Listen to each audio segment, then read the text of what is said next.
Picture this: 3 beautiful princesses, once the pride of their kingdom, now wild-eyed and disheveled, tearing through the streets of ancient Argos. Their royal gowns are in tatters, their hair a tangled mess.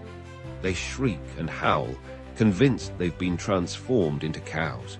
This is no ordinary madness. This is divine punishment, a curse from the gods themselves. But what could have provoked such wrath? And what does this ancient tale tell us about the complex relationship between gods and mortals in Greek mythology? Welcome to the tragic story of Anaxagoras' madness, a tale of hubris, divine retribution, and the devastating consequences of angering the gods.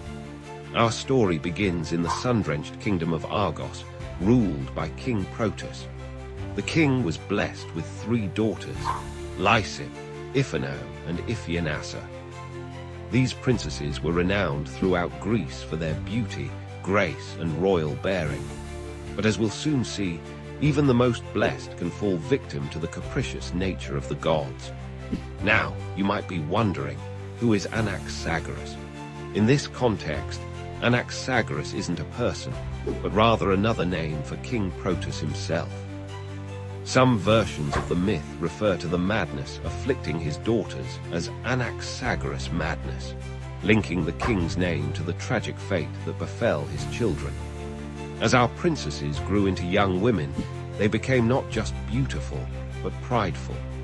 They began to believe their own hype, so to speak. In some versions of the myth, they committed a grave offense against the goddess Hera. They dared to claim that their father's palace was more splendid than Hera's temple. In other tellings, they refused to participate in the worship of Dionysus, the god of wine and ecstasy. Now, if there's one consistent theme in Greek mythology, it's this: never, ever compare yourself favorably to the gods. It never ends well. The gods of Olympus were a jealous and vengeful lot, quick to anger and devastating in their punishments. And so it was with our unfortunate princesses. Hera, the queen of the gods, was furious at their disrespect. Known for her quick temper and harsh punishments, she decided to teach these mortal girls a lesson they'd never forget.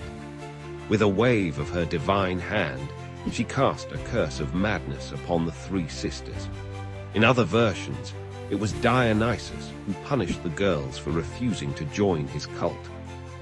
The god of wine and revelry had a dark side, and those who spurned his worship often found themselves driven to madness. Regardless of which deity cast the curse, the effect was the same. The once poised and graceful princesses were suddenly gripped by an uncontrollable frenzy. They tore off their fine clothes, abandoned their royal duties, and fled the palace, running wild through the streets of Argos. But their madness took a peculiar form. The princesses became convinced they had been transformed into cows. They began to moo and low, pawing at the ground and trying to graze on grass. They fled the city, roaming the countryside, terrifying the local farmers and wreaking havoc wherever they went. Imagine the shock and horror of the people of Argos. These were their princesses, the daughters of their king, now reduced to this pitiful state. The once proud King Protus was devastated. He watched helplessly as his beloved daughters lost their minds and their humanity. The madness of the princesses didn't just affect them. It spread like a contagion through the women of Argos. Soon, other women began to abandon their homes and families, joining the princesses in their wild rampage across the land. The kingdom was thrown into chaos. Protus was desperate to find a cure for his daughters. He sent word far and wide, seeking anyone who could break the divine curse. But who could undo the work of the gods? Enter Melampus, a legendary seer and healer. Melampus was known for his ability to understand the language of animals and his skill in purification rituals. When he heard of the plight of the princesses, he saw an opportunity. Melampus approached King Protus with an offer. He would cure the princesses in exchange for 1/3 of the kingdom. Protus, in his desperation, refused. The price was too high. But as time passed and the madness worsened, spreading to more and more women of Argos, Protus became increasingly desperate. When Melampus returned, he had raised his price. Now he demanded 2/3 of the kingdom, 1/3 for himself and 1/3 for his brother. With no other choice, Protus agreed. Melampus set to work, performing elaborate purification rituals. He used his knowledge of herbs and his mystical abilities to gradually bring the princesses back to sanity. Some versions of the myth say he chased the women with a group of strong young men, eventually driving them into a temple where he performed the healing ritual. Slowly but surely, the princesses regained their senses. They stopped believing they were cows, ceased their wild behavior, and returned to their human selves. The contagion of madness that had spread through the women of Argos was also cured. But the story doesn't end there. The experience had profoundly changed the princesses. They were humbled by their ordeal, no longer the prideful young women who had dared to compare themselves to the gods. They dedicated themselves to the worship of Hera or Dionysus, depending on the version, ensuring they would never again provoke divine wrath. As for Melampus, he became a powerful figure in Argos, ruling over 2/3 of the kingdom alongside Protus. His descendants would go on to play important roles in other Greek myths. So what can we learn from this ancient tale? First and foremost, it's a stark warning about the dangers of hubris. The Greeks believed that excessive pride or self-confidence would invariably lead to nemesis, divine retribution. This theme appears again and again in Greek mythology, from the tale of Arachne, who boasted she could weave better than Athene, to the story of Niobe, who bragged about having more children than Leto. The myth also highlights the Greeks' complex relationship with their gods. The Olympian deities were not distant, benevolent figures, but active participants in mortal affairs, quick to anger and harsh in their punishments. This story reminds us that in the Greek worldview, mortals were always at the mercy of divine whims. Moreover, the tale explores the thin line between sanity and madness. The Greeks were fascinated by the concept of mania, divine madness, which could be both a curse and a source of inspiration. The madness of the princesses, while a punishment, also connects them to the divine in a twisted way. The story of Anaxagoras' madness has inspired artists and writers for centuries.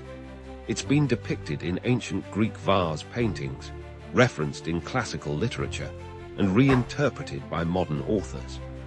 The image of the wild, cow-like princesses continues to captivate our imagination, reminding us of the enduring power of these ancient tales. In the end, the myth of Anaxagoras' madness is more than just a cautionary tale about respecting the gods. It's a complex exploration of pride, punishment, and redemption. It reminds us of the fragility of the human mind and the transformative power of humility. And perhaps most importantly, it shows us that even in the face of divine punishment, there's always hope for healing and redemption. As we reflect on this ancient story, we might ask ourselves, how do we balance confidence with humility in our own lives? How do we respond when faced with circumstances beyond our control? And what will we be willing to sacrifice to save those we love from suffering? These are the questions that have made Greek mythology endure for thousands of years. They speak to fundamental human experiences and emotions that resonate across time and cultures. The madness of Anaxagoras' daughters might seem far removed from our modern world, but the themes it explores, pride, punishment, desperation, and redemption, are as relevant today as they were in ancient Greece. So the next time you feel tempted to boast about your achievements or compare yourself favorably to others, remember the tale of the princesses of Argos. A little humility might just save you from mooing your Imagine a love so strong it could withstand a 20-year separation. This is the tale of Penelope and Odysseus, a story of unwavering loyalty in the face of divine temptation. When Odysseus, the clever king of Ithaca, set sail for Troy, he left behind his devoted wife Penelope and their infant son.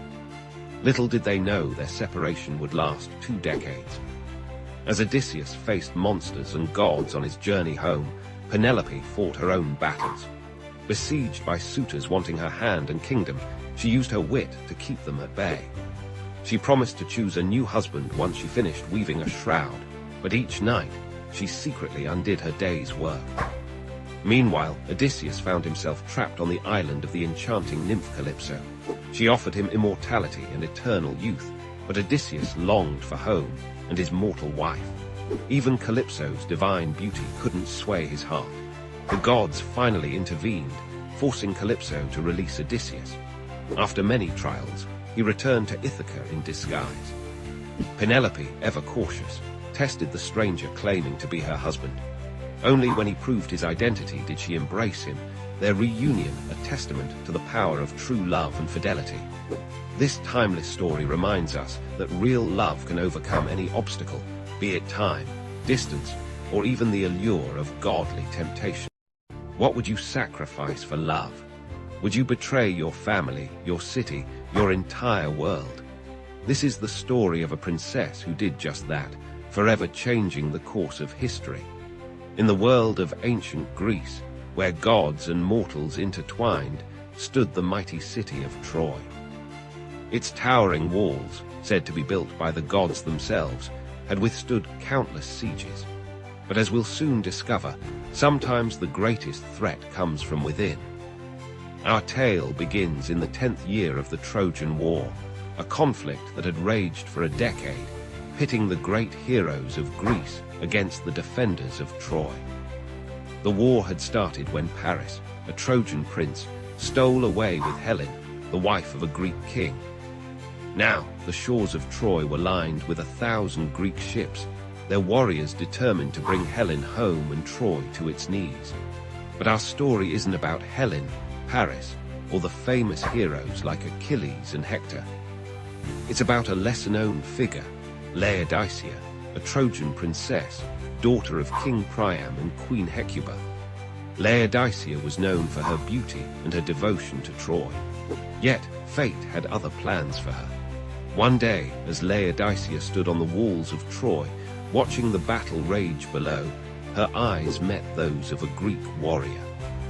This was no ordinary soldier, but Acamas, son of Theseus, a hero in his own right. In that moment, something sparked between them, a connection that would soon blossom into a forbidden love. Despite the war that divided them, Laodicea and Acamas found ways to meet in secret. They shared stolen moments away from the prying eyes of both Trojans and Greeks. With each encounter, their love grew stronger, and so did Laodicea's in a conflict. On one side stood her loyalty to Troy, her family, and everything she had ever known. On the other, a love so powerful it seemed to transcend the bitter war around them. Laodicea was torn, caught between two worlds, two loyalties. As the war dragged on, the situation in Troy grew desperate. Food was scarce, morale was low, and the once impenetrable walls began to show signs of wear. The Greek army, led by the clever Odysseus, had come up with a new strategy, a giant wooden horse, presented as a gift to the Trojans. Most Trojans saw the horse as a sign of Greek surrender, a tribute to their endurance. But Laodicea knew better. In one of their secret meetings, Acamas had revealed the truth. The horse was a trap, filled with Greek warriors waiting to strike. Now, Laodicea faced the most difficult decision of her life. Should she warn her people, potentially saving Troy but losing Acamas forever? Or should she keep the secret, betraying her city for a chance at love and a new life in Greece? In the end, love won out. When night fell and the city slept, Laodicea made her way to the gates of Troy. With trembling hands, she unlocked them, allowing Achamas and his fellow Greeks to enter the city undetected. What followed was a night of terror and destruction. The Greeks poured out of the wooden horse, catching the Trojans completely off guard. The city that had stood for centuries fell in a single night. The screams of the dying and the roar of flames filled the air as Troy burned. Laodicea watched in horror as her home crumbled around her. The full weight of her decision crashed down upon her. She had saved her love, but at what cost? Her family, her people, everything she had ever known was being destroyed before her eyes. In the chaos of the falling city, Laodicea and Achamas managed to escape. They boarded a Greek ship, setting sail for a new life together. But as Troy faded into the distance, shrouded in smoke and flame, Laodicea was haunted by the consequences of her actions. The story of Laodicea and the fall of Troy raises profound questions about the nature of love, loyalty, and the choices we make. Was Laodicea right to follow her heart, even at the cost of her city's destruction? Or should duty and loyalty to one's people always come first? These are not just questions for the ancient world. Even today, we often find ourselves torn between conflicting loyalties, between love and duty, between personal desires and societal expectations.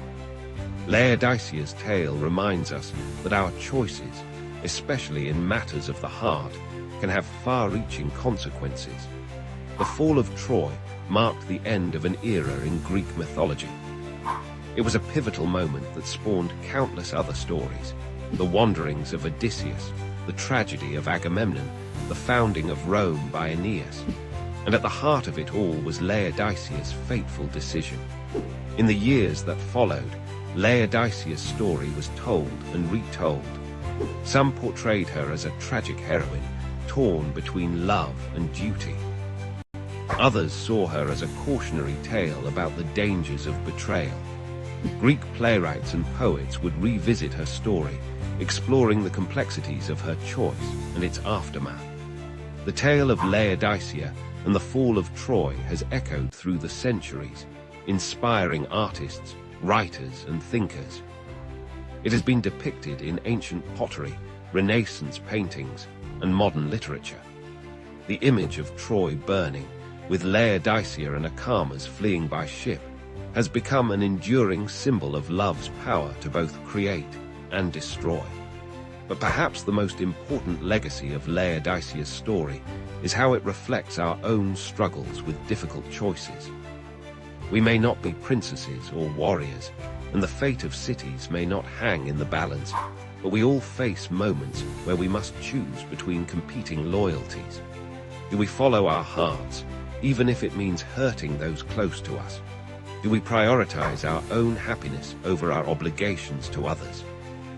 These are questions that Laodicea grappled with, and they are questions that we still grapple with today. In the end, the story of Laodicea opening the gates of Troy is more than just a tale from Greek mythology. It's a reflection on the human condition, on the choices we make, and the prices we pay for them. It reminds us that love, while powerful and often beautiful, can also lead to devastating consequences. As we reflect on Laodicea's choice, we're invited to consider our own lives. What would we do in her position? What are we willing to sacrifice for love? And how do we balance our personal desires with our responsibilities to others? These are not easy questions to answer, but by exploring stories like Laodicea's, we gain insights into our own nature. We see the complexity of human emotions, the weight of our decisions, and the far-reaching impacts of our actions. The fall of Troy may have happened in the realm of myth, but the dilemmas it presents are very real. In Laodicea's story, we see our own struggles reflected. We see the power of love, the pain of betrayal, and the eternal conflict between heart and duty. As we close this chapter of Greek mythology, let's carry with us the lessons of Laodicea. Let's remember that our choices matter, that love is powerful but also potentially destructive, and that the line between right and wrong is often blurrier than we'd like to admit. In the end, Laodicea's tale, like all great myths, doesn't give us easy answers. Instead, it prompts us to question, to reflect, and to strive for wisdom in our own lives. And perhaps that, more than anything, is why these ancient stories continue to captivate us, millennia after they were first. What if I told you that flipping through TV channels could actually mean switching between entirely different versions of reality? Buckle up, because we're about to explore a world where this mind-bending possibility is our new normal. Imagine waking up tomorrow with a remote control that doesn't just change channels, but alters the very fabric of your reality. With each click, you're transporting to a different version of your life, a parallel universe where things played out differently. It's not just your personal life that's affected.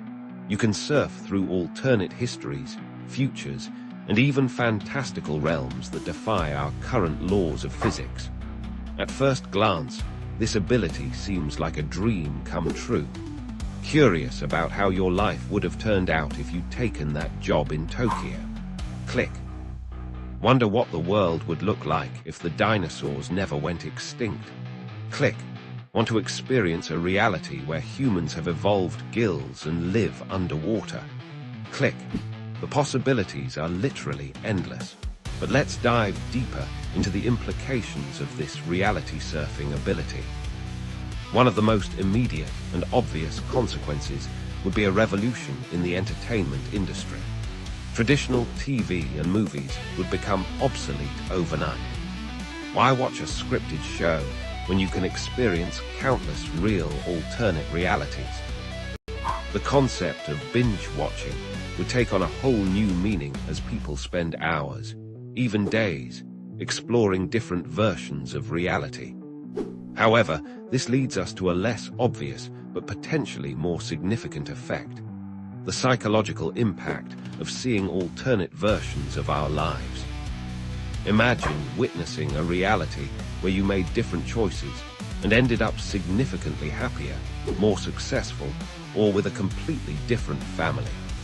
How would this knowledge affect your mental health and satisfaction with your current reality?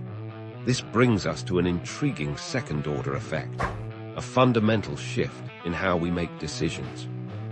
With the ability to peek into the outcomes of different choices, would we become paralyzed by the weight of infinite possibilities? Or would we become more confident in our decisions, having seen the potential outcomes? The very nature of free will and determinism would be called into question.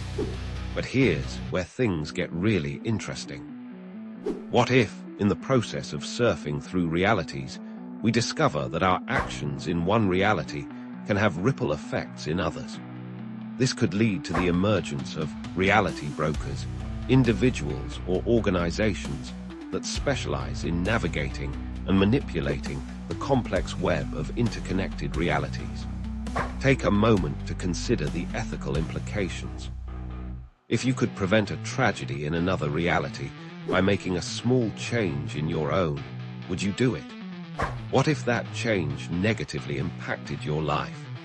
The moral dilemmas would be unprecedented and could reshape our entire concept of ethics and responsibility. Now, let's explore a surprising second-order effect: the potential development of a universal language. As people interact with countless alternate realities, the need for a common means of communication across all these variations would become crucial. This could lead to the evolution of a new language that transcends individual realities, fundamentally changing how we communicate and think.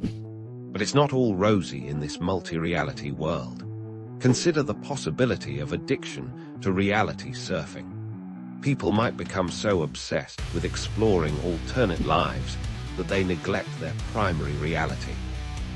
We might see the rise of reality rehab centers to help individuals reconnect with their original timeline. And here's a twist you might not have considered: the emergence of a new economy based on reality data. Imagine companies that specialize in collecting and selling information from different realities. Want to know the winning lottery numbers in 1,000 different realities? There's a company for that. Need to research how a particular business decision plays out across multiple timelines? There's a service for that too. But with great power comes great responsibility, and the ability to surf realities could have serious geopolitical implications. What if governments start using this technology for espionage or to gain strategic advantages? We could see the dawn of reality-based warfare, where conflicts are fought not just in our world, but across multiple versions of it. On a more personal level, how would this ability affect our sense of identity? If you can experience being countless versions of yourself, which one is the real you? The concept of a fixed personal identity might become obsolete, replaced by a more fluid understanding of self that spans multiple realities. Let's not forget the scientific implications. Physicists would have a field day studying the mechanics of reality surfing. It could lead to breakthroughs in our understanding of quantum mechanics, the multiverse theory, and the very nature of consciousness. We might discover that consciousness itself is the key to navigating between realities. But here's a mind-bending possibility. What if we discover that our reality is just one channel that someone else is surfing through? It could completely upend our understanding of free will and the nature of existence itself. As we surf through these possibilities, we must also consider the potential for unforeseen consequences. What if constant reality switching starts to destabilize the fabric of the multiverse? We might need to develop reality conservation practices to prevent the collapse of the entire system. On a lighter note, imagine the impact on pop culture. Reality crossover events could become the new trend, with people organizing parties where everyone brings elements from different realities they've visited. Fashion would explode with influences from countless alternate worlds. But let's circle back to a crucial question. How would this ability change our appreciation for our own reality? Will we become more grateful for what we have, seeing the infinite possibilities of what could have been? Or would we become eternally dissatisfied, always wondering if the grass is greener in another reality? As we wrap up our journey through this hypothetical multiverse, it's clear that the ability to channel surf through realities would fundamentally reshape every aspect of our existence. From our personal lives to our societal structures, from our understanding of science to our concept of morality, nothing would remain untouched. So the next time you pick up your TV remote, take a moment to appreciate the simplicity of just changing channels. Because in a world where each click could transport you to a different reality, the simple act of watching TV would never be the same again. And here's a final thought to keep you up at night. In an infinite multiverse of possibilities, who's to say this reality surfing scenario isn't already happening? Maybe, just maybe, you're already unknowingly surfing through realities. The question is, which channel are you on? Have you ever wondered why life seems harder now than in the good old days? Greek mythology has an answer. Picture this, a world of perpetual spring where humans lived among the gods. This was the golden age, created by Cronus. People knew neither toil nor sorrow, living in perfect harmony, but nothing lasts forever. Zeus overthrew Cronus, ushering in the Silver Age. Humans now aged, needing shelter and food. They lived 100 years as children, but their adult lives were short and marked by foolishness. Dissatisfied, Zeus created the Bronze Age. These humans were strong and warlike, forging weapons and bringing violence to the world. Finally came our age, the Iron Age. Here, virtue is scarce, and hardship is plenty. We must work constantly to survive, facing disease, war, and famine. This myth reflects the Greek view of history as a gradual decline. Each metal symbolizes the decreasing value of human life and morality. Yet, hope remains. Even in our Iron Age, we can strive for the virtues of the Golden Age. The myth challenges us. In a world of iron, can we find the gold within ourselves? Imagine a world where mortals could challenge the gods themselves. Welcome to ancient Greece, where the Olympic Games were born, a testament to human strength, divine honor, and the unbreakable bond between gods and men. Our story begins over 2,700 years ago in the sacred sanctuary of Olympia. Here, nestled in the western Peloponnese, a tradition was about to unfold that would shape the course of human history. But why here? Why now? To understand, we must look to the king of the gods himself, Zeus. Zeus, lord of the sky and ruler of Mount Olympus, was revered above all others in the Greek pantheon. His power was unmatched, his wisdom unparalleled, and it was in his honor that the first Olympic Games were held. Legend has it that Zeus once wrestled his own father, Cronus, for control of the universe. Their epic battle shook the foundations of the earth, and when Zeus emerged victorious, he established his reign over gods and mortals alike. This triumph became the inspiration for the games that would bear his name. But the Olympics weren't just about honoring Zeus. They were a way for mortals to prove their worth, to push the boundaries of human potential, and perhaps, for a fleeting moment, to touch the divine. Picture the scene. A hot summer day in 776 BCE. The air is thick with anticipation as athletes from all over Greece gather in Olympia. They've trained for years, honing their bodies and minds for this moment. Among them stands Korobos, a humble cook from the nearby city of Elis. Little does he know, he's about to make history. As the games begin, a hush falls over the crowd. The first event is announced, a foot race, a single sprint across the stadium. Korobos takes his place at the starting line, his heart pounding in his chest. The signal is given, and he explodes into action. His feet barely touch the ground as he flies across the dusty track. The world around him blurs, and for those few precious seconds, Korobos feels the power of the gods coursing through his veins. He crosses the finish line first, becoming the very first Olympic champion in recorded history. But this was just the beginning. Over the next 5 days, athletes would compete in a variety of events, each designed to showcase different aspects of human excellence. There was wrestling, where competitors grappled in the scorching sun, their bodies slick with olive oil.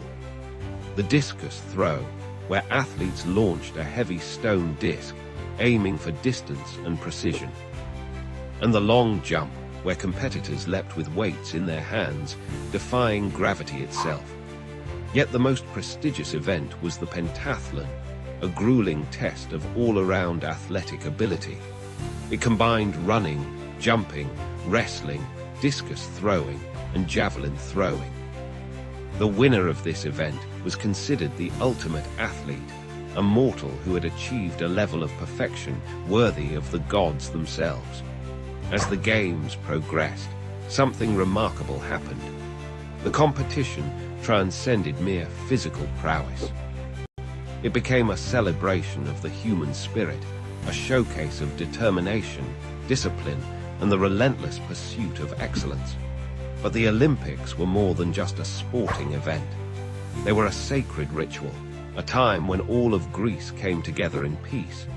During the Games, a sacred truce was declared. Wars were suspended, and athletes could travel safely to Olympia. This Olympic peace was so revered that it was said even the gods observed it. The Games were also a time of great cultural exchange. Poets recited epic tales of heroes and gods. Philosophers engaged in heated debates about the nature of existence. Artists created stunning sculptures and paintings, capturing the beauty and power of the human form. The Olympics became a melting pot of ideas, a crucible where Greek culture was forged and refined. As night fell on the final day of the Games, the victors were crowned. But they didn't receive gold medals or cash prizes. Instead, they were adorned with olive wreaths, cut from the sacred trees of Zeus himself. These simple crowns were worth more than any treasure, for they symbolized divine favor and immortal glory. The impact of the Olympic Games extended far beyond the borders of Greece. As the tradition grew, it spread throughout the ancient world. The Games became a model for other athletic competitions, inspiring similar events in Rome, Egypt, and beyond. But perhaps the most enduring legacy of the ancient Olympics is the ideal they represent. The Games embodied the Greek concept of arete, the pursuit of excellence in all aspects of life. This philosophy wasn't just about winning, it was about becoming the best version of oneself, physically, mentally, and morally. The ancient Olympics continued for nearly 12 centuries, surviving wars, political upheavals, and the rise and fall of empires. They were finally abolished in 393 CE by the Roman Emperor Theodosius I, who saw them as a pagan ritual incompatible with Christian beliefs. Yet the spirit of the Olympics refused to die. It lay dormant for centuries, waiting for the right moment to resurface. That moment came in 1896, when the modern Olympic Games were born. Inspired by the ancient tradition, these new games sought to recapture the glory and ideals of their predecessors. Today, the Olympic Games continue to captivate the world. Every 4 years, athletes from across the globe come together, just as they did in ancient Olympia. They compete not just for medals, but for the chance to write their names in the annals of history, to join the ranks of heroes who have pushed the limits of human achievement. As we watch modern Olympians perform seemingly impossible feats, we're connected to those ancient Greeks who first gathered to honor Zeus.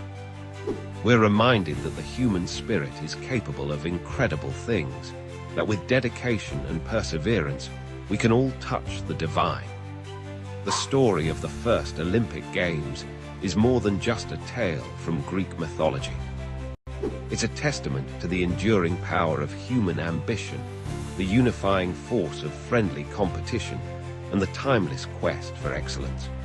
It reminds us that even in our modern world, we're not so different from those ancient athletes who stood in the shadow of Mount Olympus, reaching for the sky. So the next time you watch the Olympics, remember Korobos and his fellow athletes.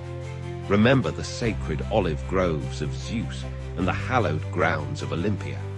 For in those moments of sporting brilliance, we're not just witnessing a competition, we're participating in a tradition that has shaped human civilization for nearly 3 millennia.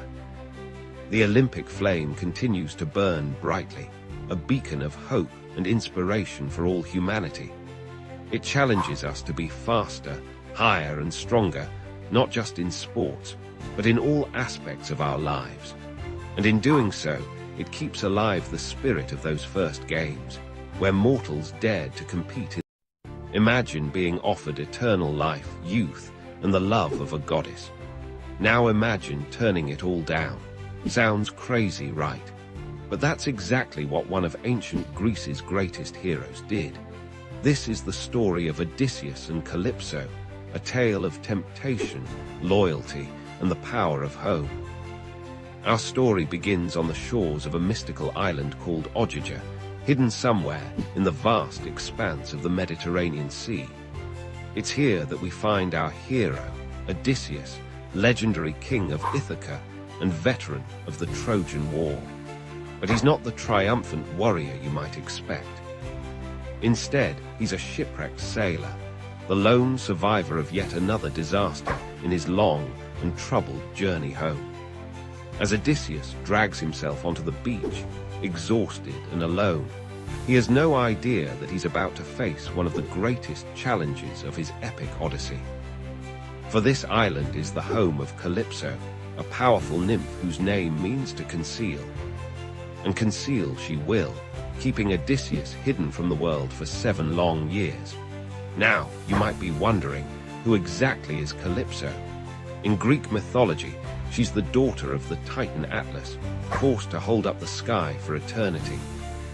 Calypso is a complex figure, part goddess, part nymph, with the power to enchant mortals and even grant immortality. She's beautiful beyond compare, with a voice so sweet it could make the birds stop singing to listen. When Calypso finds Odysseus on her shore, she's immediately smitten.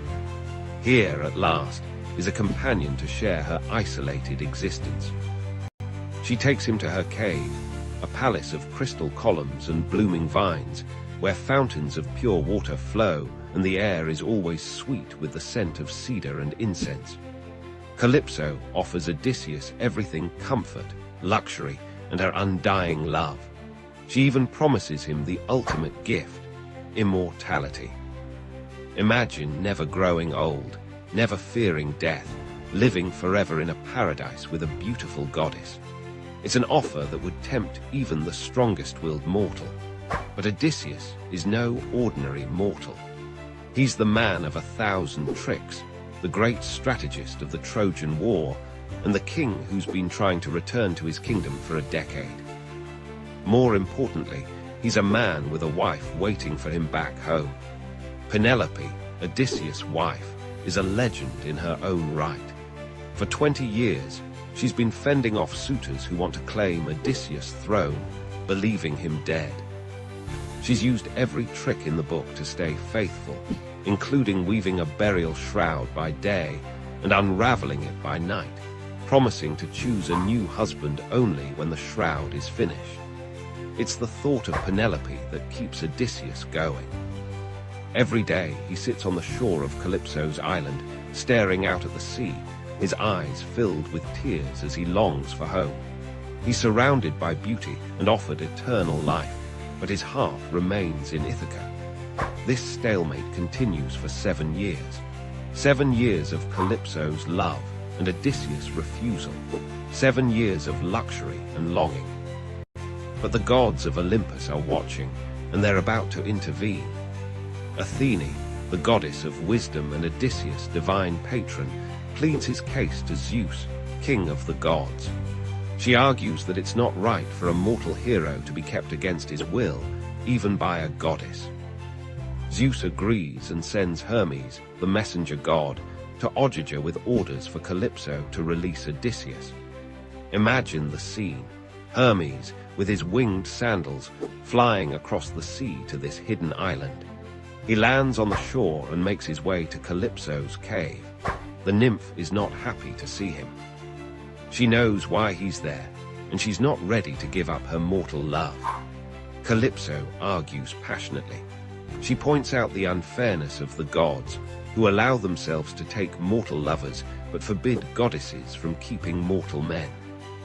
She reminds them that she saved Odysseus when no one else would, nursing him back to health and offering him a life of eternal bliss. But the will of Zeus cannot be denied. With a heavy heart, Calypso accepts the divine decree. She goes to Odysseus, who's sitting on the beach as usual, gazing towards home. For the first time in 7 years, she tells him he's free to leave. Now, here's where the story gets really interesting. Calypso doesn't just tell Odysseus he can go, she offers to help him leave. She provides him with tools to build a raft, supplies for the journey, and even favorable winds to speed him on his way. It's a testament to her love that even in letting him go, she seeks to protect him. But before Odysseus leaves, Calypso makes one last attempt to persuade him to stay. She reminds him of what he's giving up: eternal youth, immortality, and her undying love. She warns him of the dangers he'll face on his journey home and the uncertain welcome that might await him after so many years away. In response, Odysseus gives a speech that's become one of the most famous in all of Greek literature. He acknowledges Calypso's beauty and the temptation of her offer. But then he says something profound. He would rather die as a mortal, surrounded by his family and people, than live forever in isolation. This moment captures the essence of what makes Odysseus a hero in Greek mythology. It's not just his strength or cunning, but his very human desires and his willingness to face mortality for the sake of love and home. He chooses the richness of mortal life with all its joys and sorrows, its triumphs and failures, over the static perfection of immortality. As Odysseus sets sail on his makeshift raft, Calypso stands on the shore watching him go. It's a bittersweet moment, the end of 7 years of love and the beginning of Odysseus' final journey home. The sea stretches out before him, full of dangers, but also full of promise. This story of Odysseus and Calypso is more than just a myth. It's a reflection on what it means to be human. It asks us to consider what we value most in life. Is it comfort and security? Or is it the connections we make with others, the sense of belonging to a place and a people? The tale has inspired countless works of art and literature over the centuries. Poets, painters, and sculptors have all tried to capture the moment of Odysseus' departure or Calypso's sorrow. The theme of temptation and the journey home has echoed through stories from ancient times to the present day. In our modern world, we might not face nymphs offering immortality, but we often find ourselves torn between comfort and challenge, between the easy path and the one that leads us back to our true selves. Odysseus' choice reminds us that sometimes the most heroic act is simply to remain true to who we are and where we come from. As we close this chapter of Odysseus' epic journey, we're left with a powerful message: that the love of home and family, the desire to live a full and meaningful life among our own people, can be stronger than even the temptation of eternal life. It's a reminder that in the end, it's not how long we live that matters, but how well we live and how true we stay to ourselves. Odysseus' story doesn't end here, of course. He still has many trials to face before he reaches Ithaca. But in this moment, as he sails away from Calypso's island, he's taken a crucial step. He's reaffirmed his identity, his values, and his ultimate goal.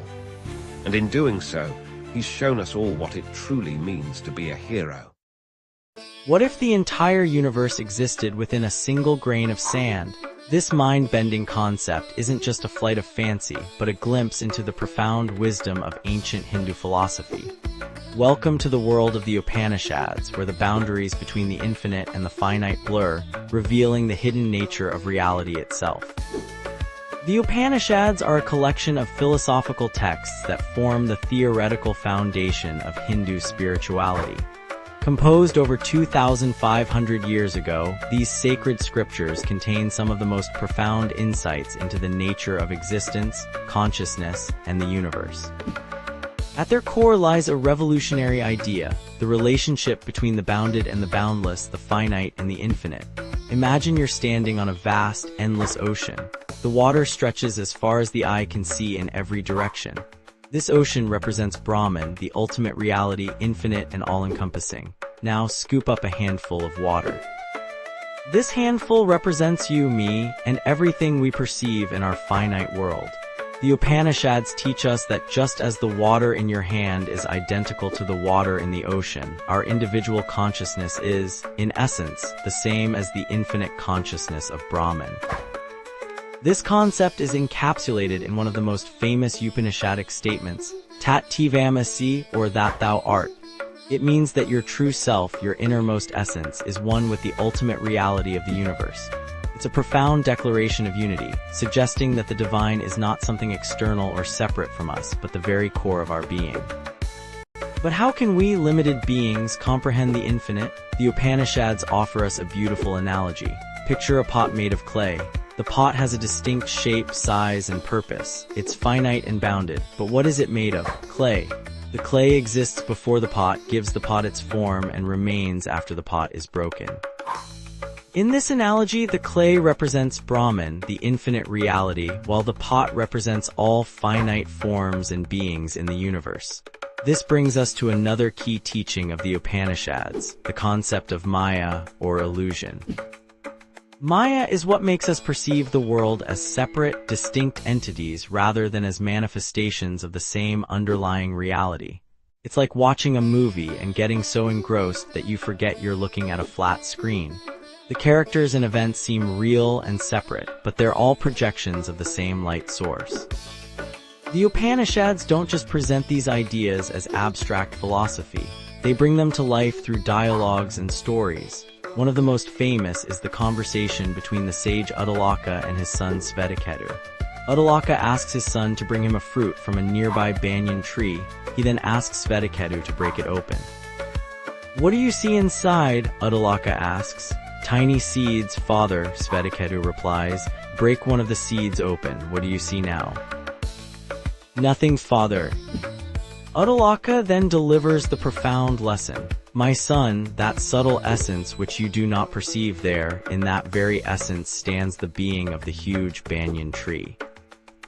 In that which is the subtle essence, all that exists has its self. That is the true, that is the self, and you, Svetaketu, are that." This story beautifully illustrates how the infinite can exist within the finite, how the boundless can be found within the bounded. Just as the entire potential of a massive banyan tree exists within its tiny, seemingly empty seed, the infinite Brahman exists within each of us. But the Upanishads don't stop at mere philosophy. They offer practical wisdom for living in light of this profound truth. If we are all manifestations of the same infinite reality, then the barriers between us are illusory. This realization naturally leads to compassion, unity, and a sense of interconnectedness with all beings. Moreover, understanding our true nature as infinite consciousness can free us from the limitations and fears that come with identifying solely with our finite bodies and minds. It's like a wave realizing it's not just a temporary form, but the entire ocean itself. This shift in perspective can bring about a profound sense of peace and fearlessness. The Upanishads also teach us about the nature of happiness. They argue that true, lasting happiness cannot come from finite, external sources. Instead, it arises from recognizing our infinite nature. It's like a thirsty person in a desert who discovers an oasis within themselves, an infinite wellspring of joy and fulfillment.